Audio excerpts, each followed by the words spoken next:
Hello friends, Salim's पाठशाला के इस यूट्यूब चैनल पर आप सभी का बहुत बहुत स्वागत है। फ्रेंड्स, आज के इस वीडियो में हम सभी प्रकार के विटामिन्स, उनके रासायनिक नाम, उनके स्रोत, उनकी कमी से होने वाले रोगों का अध्ययन करेंगे। तो चलिए बिना देर किए हुए शुरू करते हैं। हमारा पहला विटामिन है विटामिन ए। विटामिन ए का रासायनिक नाम होता है रेटिनॉल। विटामिन ए का रासायनिक नाम होता है रेटिनॉल। विटामिन ए को जो स्रोत हैं वो हैं दूध, गाजर, पपीता, पालक। दूध, गाजर, पपीता, पालक। और उनकी कमी से यानी विटामिन ए की कमी से जो होने वाले रोग हैं वो हैं रतौंधी और जीरोप्थेल्मिया। बढ़ते हैं नेक्स्ट विटामिन की तरफ और देखते हैं हमारा नेक्स्ट विटामिन है विटामिन बी1। विटामिन बी1 का रासायनिक नाम है थायमीन। विटामिन बी1 को थायमीन भी कहा जाता है। विटामिन बी1 का जो स्रोत है वो है गेहूं, चावल, सोयाबीन, खमीर, दूध। इन सब चीज़ों में हमें विटामिन बी1 मिलता है। विटामिन बी1 की कमी से जो रोग उत्पन्न होता है वो है बेरी। बढ़ते हैं नेक्स्ट विटामिन की तरफ और देखते हैं हमारा तीसरा विटामिन वो है विटामिन बी2। विटामिन बी2 का रासायनिक नाम होता है राइबोफ्लेविन, यानी विटामिन बी2 को राइबोफ्लेविन भी कहा जाता है। विटामिन बी2 के जो स्रोत हैं वो हैं हरी सब्जी, पनीर, दूध, दालें और अंडा। इन सब चीज़ों में हमें विटामिन बी2 मिलता है। अब हम देखते हैं कि विटामिन बी2 की कमी से कौन कौन से रोग उत्पन्न होते हैं। तो विटामिन बी2 की कमी से आँख का रोग हो सकता है और जो हमारी जो त्वचा है वो फटने लगती है। तो विटामिन बी2 की कमी से आँख का रोग और त्वचा का फटना होता है। बढ़ते हैं next vitamin vitamin B3. Vitamin B3 का रासायनिक नाम है निकोटिनिक अम्ल या नियासिन, यानी विटामिन बी3 को निकोटिनिक अम्ल या नियासिन कहा जाता है। विटामिन बी3 के जो स्रोत हैं वो है अंडा, दूध, आलू, अनाज, मांस, यानी इन सब चीज़ों में हमें विटामिन बी3 मिलता है। विटामिन बी3 की कमी से जो रोग होते हैं वो है पेलाग्रा और डर्मेटाइटिस। विटामिन बी3 से ये दोनों रोग होते हैं, पेलाग्रा और डर्मेटाइटिस, यानी त्वचा से संबंधित रोग है डर्मेटाइटिस। बढ़ते हैं नेक्स्ट विटामिन की तरफ। आगे है विटामिन बी5। विटामिन बी5 का रासायनिक नाम है पेंटोथेनिक अम्ल, यानी पेंटोथेनिक एसिड। विटामिन बी5 को पेंटोथेनिक एसिड भी कहा जाता है। विटामिन बी5 के जो स्रोत हैं जहाँ से हमें विटामिन बी5 मिलेगा वो है टमाटर, मांस, मूंगफली, दूध। इन सब चीज़ों में हमें विटामिन बी5 मिलता है। अब देखते हैं कि विटामिन बी5 की कमी से हमें कौन कौन सा रोग हो सकता है। तो पहला रोग है बाल सफ़ेद होना और दूसरा रोग है पैरों में जलन, यानी विटामिन बी5 की कमी अगर होगी तो आपके बाल सफ़ेद हो सकते हैं, आपके पैरों में जलन हो सकती है। आगे बढ़ते हैं और देखते हैं हमारा next vitamin vitamin B6. Vitamin B6 का रासायनिक नाम है पायरिडॉक्सिन, यानी विटामिन बी6 को पायरिडॉक्सिन भी कहा जाता है। विटामिन बी6 के स्रोत हैं वो है सब्जी, दूध, मांस। इन सब चीज़ों में हमें विटामिन बी6 मिलता है। विटामिन बी6 की कमी से जो रोग उत्पन्न होते हैं वो है त्वचा रोग, एनीमिया या बच्चों में ऐंठन या मरोड़न, यानी अगर विटामिन बी6 की अगर किसी में कमी होगी तो उनको त्वचा रोग या एनीमिया हो सकता है या बच्चों में जो है विटामिन बी6 की कमी से ऐंठन या मरोड़न हो सकता है। बढ़ते हैं नेक्स्ट विटामिन की तरफ और देखते हैं विटामिन बी7। विटामिन बी7 का रासायनिक नाम है बायोटीन, जिसे बायोटीन भी कहा जाता है विटामिन बी7 को। विटामिन B7 कहाँ कहाँ से हमें मिलेगा? तो हमें मिलेगा गेहूँ से, अंडा में और ईस्ट में। विटामिन B7 हमको मिल सकता है गेहूँ से, अंडा में, ईस्ट में। अब देखते हैं कि विटामिन B7 की कमी से कौन कौन से रोग उत्पन्न होते हैं। तो विटामिन B7 की कमी अगर किसी को होगी तो उनमें चर्म रोग हो सकता है, उनके बाल झड़ सकते हैं यानी बाल गिर सकते हैं, उनको लकवा की बीमारी हो सकती है। तो ये सब बीमारी, चर्म रोग, बालों का गिरना या लकवा, ये विटामिन B7 की कमी के कारण होता है। चलिए देखते हैं विटामिन B9। विटामिन B9 का रासायनिक नाम है फॉलिक अम्ल। विटामिन B9 का रासायनिक नाम है फॉलिक अम्ल। विटामिन B9 के जो स्रोत हैं, यानी जिन जिन चीज़ों से हमें विटामिन B9 मिलेगा, वो है केले, दालें, मांस, फूलगोभी, हरी सब्जियां। इन सब चीज़ों में हमें विटामिन B9 मिलता है। विटामिन B9 की कमी से जो रोग होता है वो होता है रक्त अल्पता, यानी ब्लड की कमी होगी बॉडी में। अगर किसी को विटामिन B9 की कमी हो रही है तो उनमें रक्त की कमी होगी, जिसे हम रक्त अल्पता भी कहते हैं। बढ़ते हैं नेक्स्ट विटामिन की तरफ और देखते हैं विटामिन B12। विटामिन B12 का रासायनिक नाम है साइनोकोबालामाइन। इससे एक एग्जाम में बहुत सारा बार क्वेश्चन भी पूछा गया है कि बताइए कि कौन सा ऐसा विटामिन है जिसमें कोबाल्ट पाया जाता है। तो कोबाल्ट विटामिन B12 में ही पाया जाता है, जिसका नाम है, रासायनिक नाम साइनोकोबालामाइन। विटामिन B12 के जो स्रोत हैं वो हैं मछली, अंडा, दूध, मांस, पनीर। मछली, अंडा, दूध, मांस, पनीर, इन सब चीज़ों में हमें विटामिन B12 मिलेगा। अब देखते हैं कि विटामिन B12 की कमी से कौन कौन से रोग हो सकते हैं। तो विटामिन B12 की कमी से हमें एनीमिया हो सकता है, अरक्तता हो सकता है और पांडु रोग हो सकता है, यानी जॉन्डिस, जिसको हम लोग पीलिया भी कहते हैं, वो हो सकता है विटामिन B12 की कमी से। आइए बढ़ते हैं, देखते हैं अगला vitamin, vitamin C। Vitamin C का रासायनिक नाम एस्कॉर्बिक अम्ल होता है, जिसे हम लोग एस्कॉर्बिक अम्ल भी कहते हैं, यानी विटामिन C का रासायनिक नाम एस्कॉर्बिक अम्ल है। विटामिन C के स्रोत हमें कहाँ से मिलेगा? विटामिन C तो हमें नींबू में मिलेगा, आंवला में मिलेगा, संतरा में मिलेगा, टमाटर में मिलेगा, अमरूद में मिलेगा, यानी जितने खट्टे पदार्थ हैं उनमें हमें क्या मिलेगा? Vitamin C। विटामिन C की कमी से जो रोग उत्पन्न होते हैं वो होते हैं स्कर्वी या मसूड़ों से खून निकलना, या पायरिया जैसे होता है जिसके मसूड़ों से खून निकलता है, वो विटामिन C की कमी से ही होता है। आइए देखते हैं नेक्स्ट विटामिन है विटामिन D। विटामिन D का जो रासायनिक नाम है वो है कैल्सीफेरॉल। विटामिन D को कैल्सीफेरॉल भी कहा जाता है।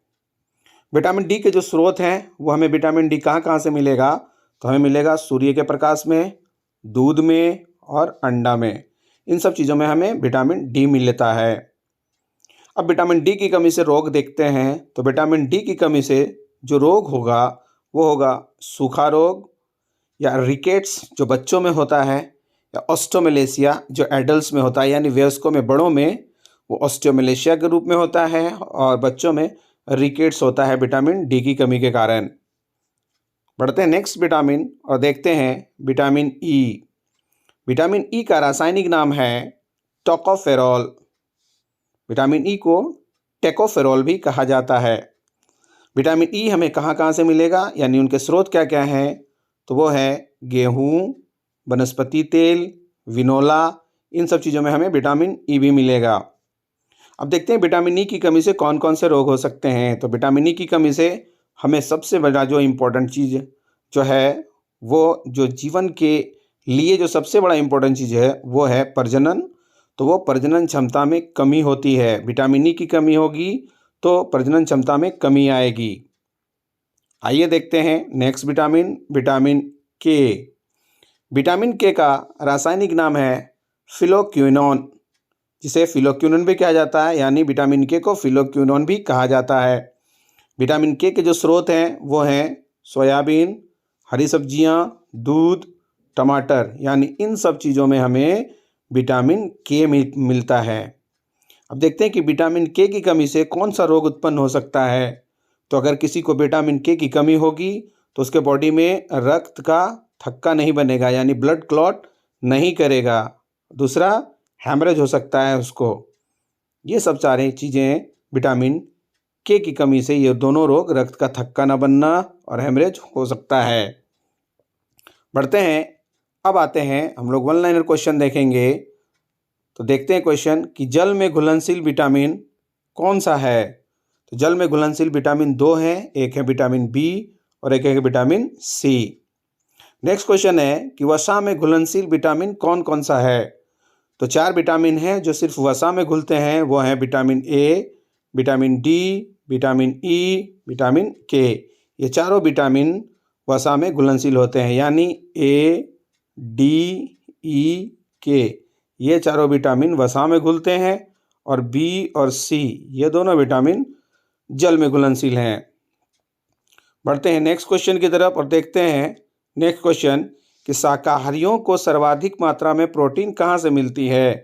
तो शाकाहारियों को सर्वाधिक मात्रा में प्रोटीन दालों से मिलती है। जो दाल खाते हैं वही दाल से उन्हें प्रोटीन मिलती है शाकाहारियों को।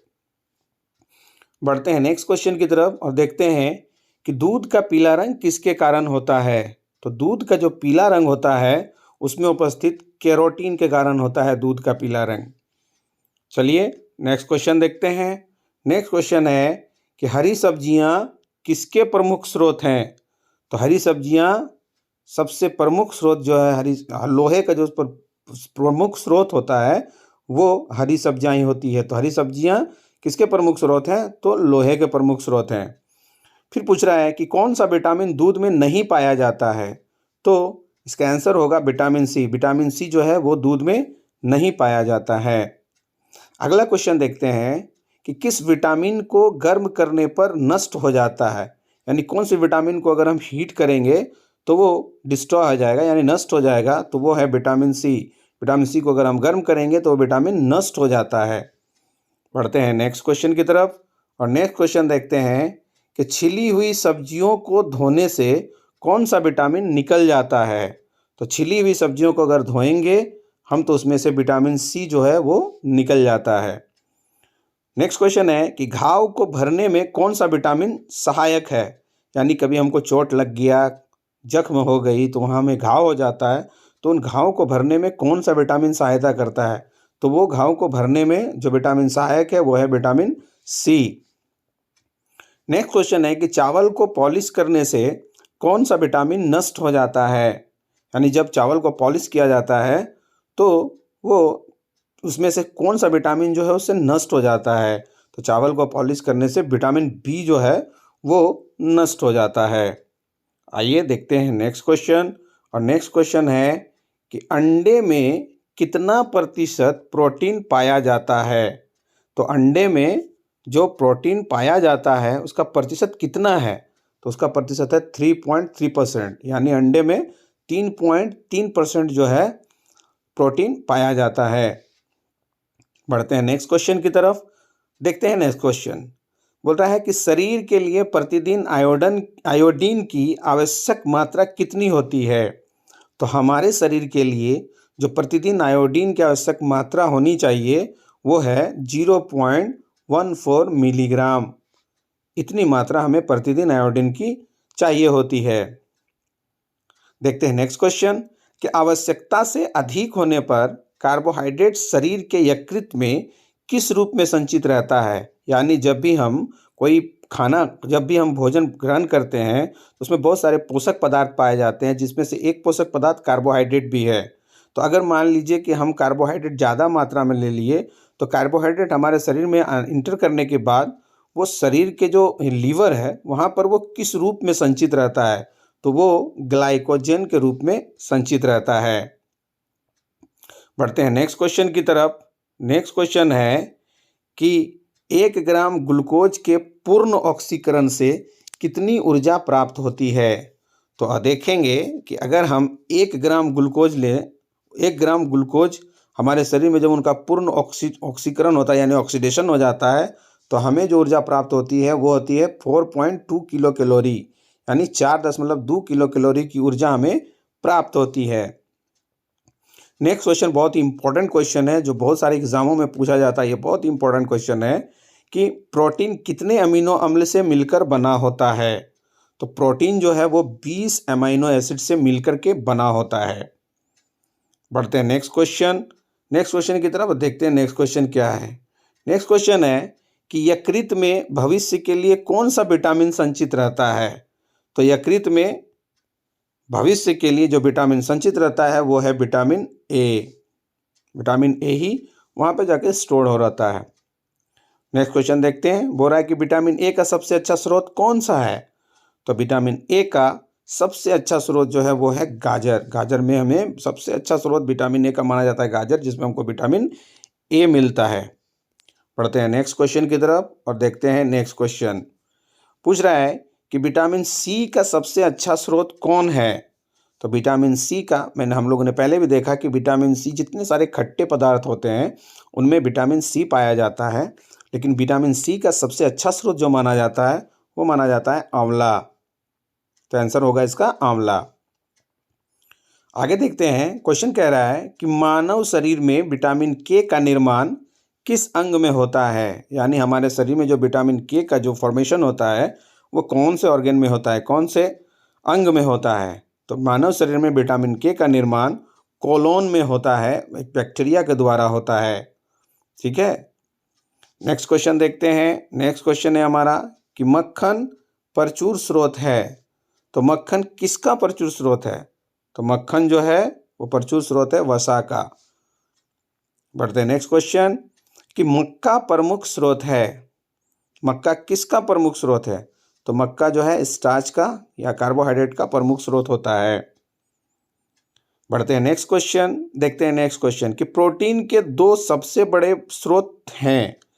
तो प्रोटीन में कौन सा ऐसा जो है खाद्य पदार्थ है जो जिसमें प्रोटीन सबसे ज़्यादा मात्रा में पाया जाता है। तो वो है सोयाबीन और मशरूम, इसमें प्रोटीन पाया जाता है। इनको दो स्रोत माना जाता है, बढ़िया स्रोत माना जाता है प्रोटीन का, सोयाबीन और मशरूम। नेक्स्ट क्वेश्चन देखते हैं और नेक्स्ट क्वेश्चन है कि मधुमेह रोगी चीनी के विकल्प के रूप में किसका प्रयोग करते हैं। बोल रहा है कि जो डायबिटीज़ के पेशेंट होते हैं वो चीनी की जगह पर ऑप्शन के रूप में चीनी के बदले किस चीज़ का प्रयोग करते हैं। तो जो डायबिटीज़ के पेशेंट होते हैं वो चीनी के विकल्प के रूप में सैक्रिन का यूज़ करते हैं। मधुमेह रोगी चीनी के विकल्प के रूप में सैक्रिन का यूज़ करते हैं।